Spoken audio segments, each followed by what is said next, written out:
बार बार बोल रहा हूं, ये सवाल तुम्हें 2026 के पेपर में मिलेगा, चाहे 4 नंबर का मिले चाहे 2 नंबर का मिले, लेकिन आपको 100% मैं लिख के दे सकता हूं, ये सवाल तुम्हें मिलेगा।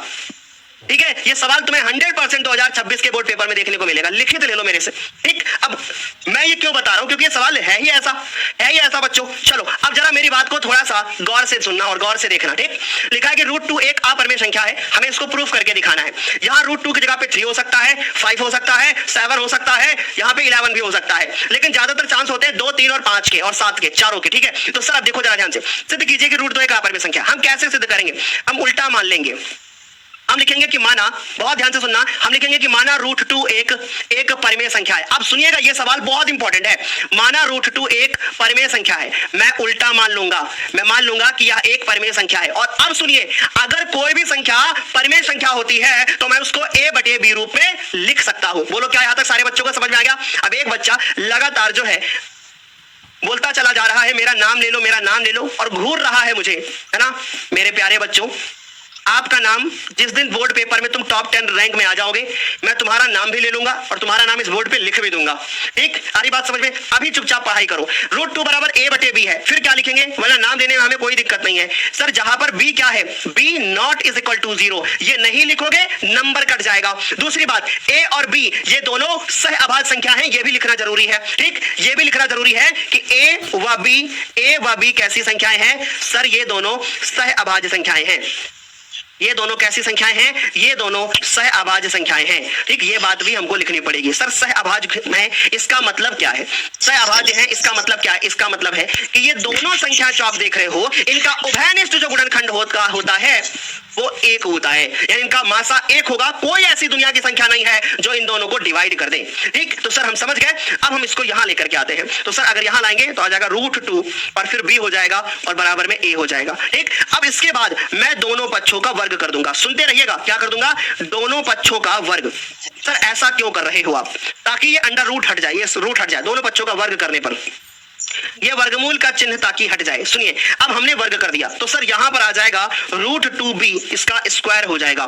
ठीक, और ये a हो जाएगा। चलो मैं इसके बाद आपको पूरा जो क्वेश्चन है वो बढ़िया माइंड मैप के साथ बता दूंगा। तो सर इसको देखो, यहां पर 2 आ गया, ये हो गया हमारे पास b² और सर ये हो गया हमारे पास a²। सर 2 को नीचे ले जाओ तो सर b² बराबर क्या हो जाएगा? a² बटे में कितना हो जाएगा? 2 हो जाएगा। ठीक है, ये बात समझ आ गई। अब बताओ यहां से तुम क्या देख पा रहे हो? आप देख पा रहे हो यहां से कि a² को 2 जो होता है वो डिवाइड करता है। ए लला, a² को कौन डिवाइड करता है? 2 डिवाइड करता है ना। तो हम क्या बोल सकते हैं? हम बोल सकते हैं कि a² को अगर a डिवाइड कर रहा है, a² को अगर 2 डिवाइड कर रहा है तो इसका मतलब a को भी 2 डिवाइड कर रहा है ना। समझ में आ रही बात? तो हम यही बात यहां लिखेंगे। हम लिखेंगे कि चूंकि a² 2 से विभाजित है ना। 2 से क्या है? विभाजित है। कौन विभाजित है? 2 से विभाजित है। 2 से विभाजित है कौन? a²। इसलिए a भी क्या होगा? a भी 2 से विभाजित होगा। a भी क्या होगा? 2 से विभाजित होगा। a भी 2 से विभाजित होगा। ये बात सारे बच्चों को क्लियर हो गई? यहां तक तो मुझे नहीं लगता कि किसी बच्चे को कोई डाउट होगा। बढ़िया से समझ में आ गया। ठीक है, बढ़िया से समझ में आ गई इतनी बात। ठीक, अब आगे देखो, ध्यान से समझना, तभी चीजें आपको क्लियर हो पाएंगी, अन्यथा फिर बाद में आपको पछताना पड़ेगा। ठीक है, सुनो आगे देखो। क्लियर है सभी को यहां तक? अब हमने लिख दिया कि भैया a जो है वो 2 से विभाजित है। आधा सवाल हो चुका है। a² a से डिवाइड है, a भी 2 से डिवाइड है। सॉरी, a² 2 से डिवाइड है, a भी 2 से डिवाइड है। अब सुनिएगा बहुत प्यार से, अगर a 2 से डिवाइड है तो मैं अगर ये भी सिद्ध कर दूं कि b भी 2 से डिवाइड है, तो जब a भी डिवाइड है 2 से और b भी डिवाइड है 2 से, इसका मतलब ये दोनों सहभाज्य कैसे है? हो ही नहीं सकती, क्योंकि सहभाज्य संख्याएं कभी भी किसी से डिवाइड ही नहीं होती, उनका मासा तो 1 होना चाहिए। इसका मतलब हमने जो ऊपर माना है, हमारी जो कल्पना है वह पूर्णतः असत्य है। या तो वो बात सही होगी या तो ये बात सही होगी। अब इसका मतलब है ये बात इसलिए सही नहीं हो सकती क्योंकि हमने ऊपर गलत माना है, ऊपर असत्य है। बस यही बात मुझे शब्दों में लिखनी होगी। ठीक, तो चलिए अब क्या करेंगे? अब हम ये दिखाएंगे कि b² भी 2 से डिवाइड है। ठीक, चलिए अब हम क्या लिखने वाले हैं, ध्यान से देखो। हम लिखेंगे पुनः माना कि अब जो ये आपको a दिख रहा है, ये जो आपको a दिख रहा है, इस a की जगह पे हम मान लेते हैं 2c। सर क्या हम 3C मान सकते हैं ना? अगर ये सवाल √3 का होता तो 3C मानते, तो सर हम समझ गए। पुनः मानेंगे कि एक जगह पे हम 2C रख देते हैं, है ना, 2C रखते हैं, हम ऐसा कर लेते हैं। अब ऐसा करेंगे तो क्या होगा, ऐसा करेंगे तो b square is equal to एक जगह पे लिखेंगे 2C और बटे में क्या लिखा हुआ है 2 और इसके ऊपर स्क्वायर लगा हुआ है। तो गुरुदेव यहां से आया b स्क्वायर, यहां से हो गया 4C स्क्वायर डिवाइडेड बाई 2, 2 से इसको काट देंगे तो b स्क्वायर और आ जाएगा 2C स्क्वायर। अब ये 2 को नीचे ले आओ तो सर b स्क्वायर जो होगा वो डिवाइड होगा किससे, 2 से। अभी तो मैं कह रहा था कि ये दोनों की दोनों सहअभाज्य हैं, इनका जो एक अभाज्य गुणनखंड आएगा कॉमन वाला उभयनिष्ठ यानी कि HCF जो एक होना चाहिए पर एक तो नहीं है, क्योंकि दोनों 2 से डिवाइड है, इसका मतलब इनका HCF 2 है और इनका HCF 2 हो ही नहीं सकता, इसका मतलब ये गलत है। तो हम सब लोग क्या लिखेंगे, हम लोग लिखेंगे कि चूंकि b स्क्वायर 2 से विभाजित है, b स्क्वायर क्या है, 2 से विभाजित है, b स्क्वायर 2 से विभाजित है, अतः इसलिए b भी क्या होगा, b भी 2 से विभाजित होगा, b भी क्या होगा, 2 से विभाजित होगा,